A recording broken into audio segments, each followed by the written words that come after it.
The Midstate Jewish community reacting to news that all the remaining living hostages are free. Seth Kaplan continues our coverage with that part of the story. He's live in the ABC 27 newsroom. Good afternoon, Seth. Good afternoon to you, James. Yeah, 2 years ago, Jews were hoping there'd been some kind of mistake about what they were hearing. Maybe it was a nightmare they could wake up from.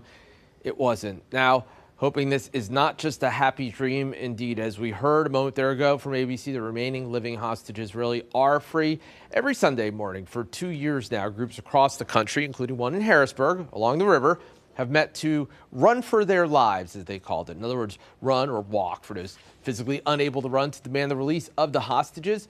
Hopeful, but clearly somber events each Sunday. Well, this was the scene Sunday morning, this past Sunday morning, yesterday, in advance of the hostage release, a much more jubilant scene after the hostages were actually released this morning. We spoke with Rabbi Ron Muroff of Harrisburg's Chizuk Emunah congregation.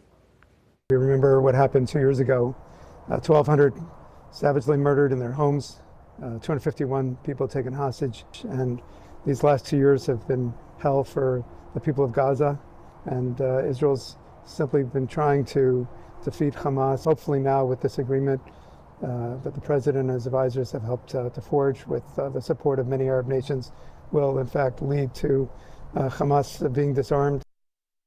Muroff described tears of joy about today's news mixed with tears of sadness for all the suffering. Also, we keep making that distinction that all the living hostages have been released, I should say. Rabbi Muroff said the return of the bodies of 28 hostages, Israelis and others, remains a top priority. James, as we heard also from ABC, 2,000 Palestinian prisoners and other detainees are being released too. As you can imagine, their friends, family, and other supporters are very happy about that. A part of the story we will continue following throughout the week. Seth, I just know, I mean, these 2 years, I remember when this first started 2 years ago, and you were talking to different members of the Jewish community there. I mean, just a difference that these 2 years make, just seeing that scene that you showed from yesterday of hopefulness now.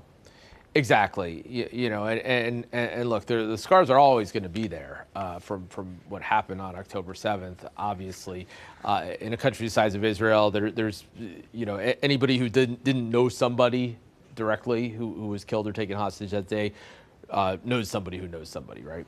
And so that won't go away. But I mean, the point of all of this was putting pressure. And by the way, it's not a monolithic community with people who all think the same thing. I mean, we're talking, you know, pressure on all sides, including people who felt that Israel's government wasn't doing enough to prioritize the release of the hostages above all else. But people who might have had different opinions about the details, all in the Jewish community kind of united in wanting those hostages released, and now finally they have seen that happen. Hi, I'm Eric Finkenbinder from ABC 27, and we're excited to announce the new ABC 27 News Plus app. Live stream newscasts or watch content on demand. This is different than the ABC 27 app on your smartphone. You can check this out at home, and it's very easy to use. With a Fire Stick, go to the homepage, scroll down to search. From there, enter ABC 27. Move over to the apps, and there we are. Click the icon and install. It's just that easy.